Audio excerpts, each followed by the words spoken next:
व्यासपीठावरील सर्वच मान्यवर आणि तुमचं वर्णन काय करायचं, जमलेल्या माझ्या तमाम जागरूक देशभक्त आणि खऱ्या मतदार बांधवांनो, भगिनींनो आणि मातांनो, माझ्या आठवणीप्रमाणे संयुक्त महाराष्ट्राच्या नंतर महाराष्ट्रामध्ये सर्व राजकीय पक्षांची एकजूट पहिला प्रथम झाली असेल. ही विरोधी पक्षांची एकजूट नाही, ही लोकशाहीचं प्रतिनिधित्व आणि लोकशाहीचं नेतृत्व करणाऱ्या सर्व राजकीय पक्षांची एकजूट आहे. आणि मतचोरी करणाऱ्यांना सांगतो की आज नुसती ठिणगी बघताय, या ठिणगीचा वणवा कधी होऊ शकेल एवढं लक्षात ठेवा. तुमच्या बुडाला आग लावण्याची ताकद या ठिणगीमध्ये आहे.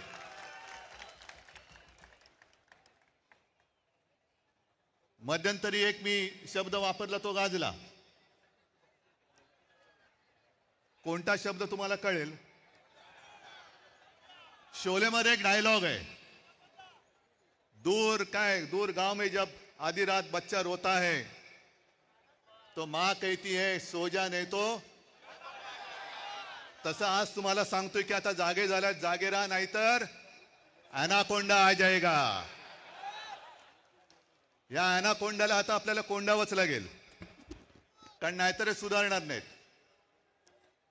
मला एका गोष्टीचं आश्चर्य वाटतं की एवढ्या सगळ्या धडधडीत पुरावे, आज राजनीती किती डोंगरच आहे तो, रोज कुठून ना कुठून तरी पुरावे येत आहेत, तरी सुद्धा विरोधी पक्ष म्हणजे आपण कोणत्या मतदारसंघात कसा लाभ घेतलेला आहे याचा पर्दाफाश मी करेन.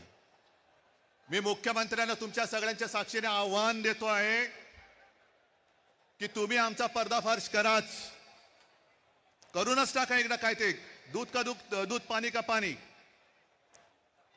पण जेव्हा मुख्यमंत्री असं बोलतायत याचा अर्थ मुख्यमंत्र्यांनी सुद्धा ते मान्य केलंय की मतचोरी झालेली आहे, मतचोरी होते आहे. आज मला अभिमान आहे एका गोष्टीचा. आपण दरवेळेला असं म्हणतो की महाराष्ट्र देशाला दिशा दाखवतोय. आज संपूर्ण महाराष्ट्र आपल्या रूपामध्ये एकवटलेला आहे आणि तो देशाला दिशा दाखवतोय. मी तुमच्या सगळ्यांवरती आता एक जबाबदारी टाकतोय. तुम्ही सगळे, आपण बाकीचे आपले पक्ष वगैरे बाजूला ठेवून एकवटलेलो आहोत.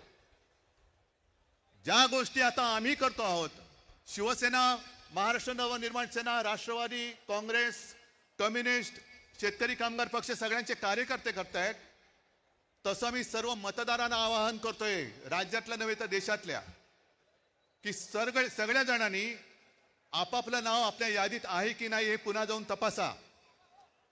आणि आपल्या घरामध्ये आपल्याला न दिसणारी, आपली परवानगी न घेतलेली माणसं राहतात की नाही हे सुद्धा तपासा. कारण जर शौचालयामध्ये 100 माणसं राहत असतील तर तुमच्या घरात किती राहू शकतात?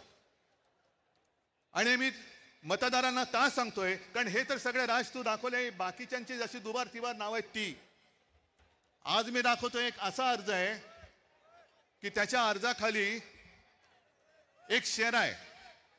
तो शेरा पहिल्यांदा वाचतो, त्याच्यानंतर मी नाव वाचतो की सदर अर्जाबाबत अर्जदार, आता अर्जदाराचं नाव मी नंतर सांगतो, यांची भेट घेऊन सदर अर्जाबाबतची पडताळणी केली असता हा अर्ज आम्ही केलेला नाही असा अभिप्राय मिळाला आहे. त्या आधारे सदर अर्ज रद्द म्हणजे बाद करण्यात आलेला आहे. आणि हा अर्ज ज्याने अर्ज केलेलाच नाही, आपल्या नावाने ज्याने अर्ज तिकडे कोणी केला हे माहितीच नाही, त्या अर्जदाराने केलाय. आता हा अर्जदार शोधायचं कुठे? तर त्या अर्जदाराचं नाव आहे उद्धव बाळासाहेब ठाकरे. उद्धव बाळासाहेब ठाकरे या माणसाने हा व्हेरिफिकेशनचा अर्ज केलाय ऑनलाईन, जो उद्धव बाळासाहेब ठाकरेलाच माहिती नाही. त्याच्यावरती मोबाईल नंबर खोटा आहे. एक 2 दिवसापूर्वी मी बसलो होतो मातोश्रीमध्ये लोकांना भेटत. मला रवीने येऊन सांगितलं की निवडणूक आयोगाची माणसं आलेत. म्हटलं निवडणूक आयोगाची म्हणजे साधू संत येती घरा, तोची दिवाळी दसरा. आता दिवाळी झाली, दसरा झाला, हे कशाला आले? मग निवडणूक आली असणार. त्यांना बोलवलं, त्यांना विचारलं, सगळी मराठी माणसं, त्यांची काही दोष नाही, आमच्याच गव्हर्नमेंट कॉलनीमध्ये राहणारी. आणि म्हटलं बोला, काय हो, काय माहिती पाहिजे तुम्हाला? नाही तुम्ही सांगा. म्हटलं मी काय सांगू, मला काय माहिती तुम्हाला काय पाहिजे? नाही टेलिफोन नंबर बरोबर आहे का? म्हटलं टेलिफोन नंबर खोटा आहे. मग आणखीन काय तुम्हाला सांगायचं? म्हटलं मी कशाला, तुम्ही माझ्याकडे आलात. नाही तुम्ही अर्ज केलाय व्हेरिफिकेशनसाठी. मग मी अनिल परबना विचारलं, अनिल देसाईला विचारलं, सूरजला विचारलं, कोणी आपल्याकडनं अर्ज केलेला नाही.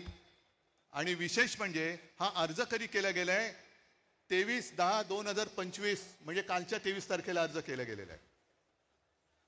आणि कुठून केलाय? ते सक्षम नावाचं ऍप आहे.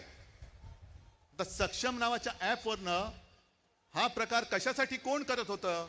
मी रितसर तक्रार केली की कोणी हे केलेलं आहे. याचा अर्थ असा की माझ्या नावाने खोट्या नंबरवरून OTP काढण्याचा प्रयत्न झालाय. हे सगळं प्रकरण हॅक करण्याचा प्रयत्न झालाय. आणि कदाचित आपण 14 आणि 15 तारखेला हा विषय हातात घेतल्यानंतर 23 तारखेला अर्ज केला गेलाय. म्हणजे माझ्या सकट माझ्या कुटुंबातील 4 जणांची नावं मतदार यादीतून बाद करण्याचा प्रयत्न केला गेलाय का, हे आता आपल्याला शोधलं पाहिजे. कारण नक्की काहीतरी याच्यात डाव आहे. आज इतके वर्ष मी मतदान करतोय, पूर्ण कुटुंब मतदान करतोय. अरे एका पक्षाचा प्रमुख म्हणून मी निवडणुकीचा प्रचार करतो आहे. साध्या गोष्टी आम्हाला नाही कळत. ह्याचाच अर्थ असा की जयंतराव, तुम्ही जे बोलला तर यांचा सर्व्हर कोणाच्या तरी ऑफिसमध्ये आहे. आपल्या विजय वडेट्टीवारांनी एकाचं तर नावच घेतलं होतं की ही पक्षाची लोक, ही पूर्ण यंत्रणा, ऍप सकट सगळे सर्व्हर हे यांच्या हातामध्ये आहेत. कोणाची नावं टाकायची, कोणाची नावं काढायची, कोणी किती वेळा मतदान करायचं.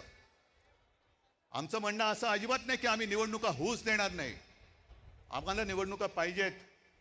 आम्ही सुद्धा यांना एकदा लोकशाहीच्या मार्गाने ठोकायला आसुसलेले आहोतच. पण सदोष आणि चोरी करून तुम्ही जर का आधीच निकाल ठरवून निवडणुका घेणार असाल तर मग जनतेने ठरवायचे की निवडणुका होऊ द्यायचे की नाही. आम्ही नेतृत्व करतो. कोणासाठी करतो? जनतेसाठी करतो आहोत. आमच्यातले सगळे पक्षभेद मतभेद बाजूला ठेवून आम्ही या देशातली लोकशाही जिवंत ठेवण्यासाठी एकत्र आलेलो आहोत. हे केवळ मला काहीतरी व्हायचंय, यांना काहीतरी व्हायचंय एवढ्यासाठी नाही, तर या देशामध्ये आपल्या डोळ्यात देखत लोकशाहीचा खून होतो आहे. आणि खून करणारे आपल्या समोर दिमाखात त्या खुर्चीवर बसलेत आणि त्याच्या चरणी घालीन लोटांगण आम्हाला आमच्या आई वडिलांनी शिकवलेलं नाही. एवढी लाचारी करणारी अवलाद या महाराष्ट्राने कधी बघितलेलं नाहीये. आणि म्हणूनच हे जे काय चाललेलं आहे, हे नुसतं आम्ही येतोय, राज काहीतरी करतोय, मी काहीतरी करतोय, पवार साहेबांची राष्ट्रवादी आणि त्यांचे सगळे नेते करतायत, शेका पक्ष करते, काँग्रेस करते, एवढ्या पुरतं नाहीये. आजपासून तुम्ही सगळ्यांनी आणि प्रत्येक राज्यातल्या प्रत्येक नागरिकांनी ही जबाबदारी घेतली पाहिजे की मत चोर जिकडे दिसेल तिथल्या तिथे त्याला फटकावला पाहिजेच. लोकशाही मार्गाने फटकवा. आता लोकशाहीचा मार्ग तुम्हाला माहिती आहे. आम्हाला कायदा हातात घ्यायचा नाहीये, पण कायद्याचा खोटा दांडुका जर आमच्या डोक्यात मारणार असाल तर त्या दांडुक्याचं सुद्धा काय करायचं हा सुद्धा निर्णय घ्यायला ही महाराष्ट्रातली जनता सक्षम आहे. परत एकदा सांगतो, आज ही सगळी एकजूट झालेली आहे. अनाकोंडा तर बसलेलाच आहे. मी मागे सुद्धा तुम्हाला आवाहन केलेलं आहे की जसजशी निवडणूक येईल तसतशी यांची दडपशाही सुरू होईल. आम्ही प्रामाणिकपणाने कायदेशीर मार्ग अवलंबतो आहोतच.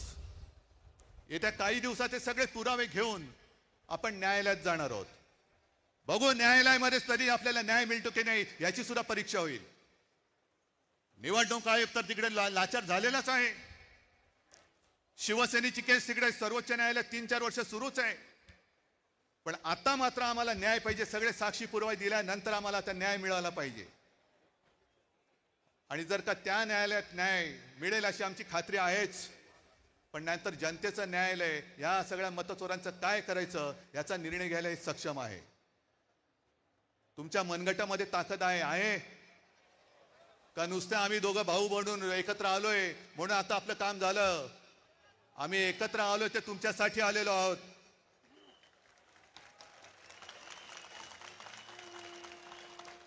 आम्ही एकत्र आलो आहोत ते मराठी माणसासाठी आलो आहोत. आम्ही एकत्र आलो ते हिंदूंसाठी आणि महाराष्ट्रासाठी आलेलो आहोत. पण अशा वेळेला आम्ही पुढे जात असताना तुम्ही भक्कमपणाने साथ देणं हे तुमचं कर्तव्य आहे. आणि जर साथ देण्याची तुमच्या धमक असेल तर एकदाच मला दोन्ही हाताच्या मुठी आवडून वरती करून दाखवा. आणि मुद्दामून या तुम्हाला सांगितले, कारण फोटोग्राफरने फोटो घेऊन हा मतचोरांच्या बादशाकडे पाठवून द्या. बघा, ही मूठ महाराष्ट्राने आवडलेली आहे. जर मत चोरी करून तुम्ही निवडणुका घेण्याचा प्रयत्न कराल तर ही मूठ तुमच्या टाळक्यात हाणल्याशिवाय राहणार नाही. जय हिंद, जय महाराष्ट्र.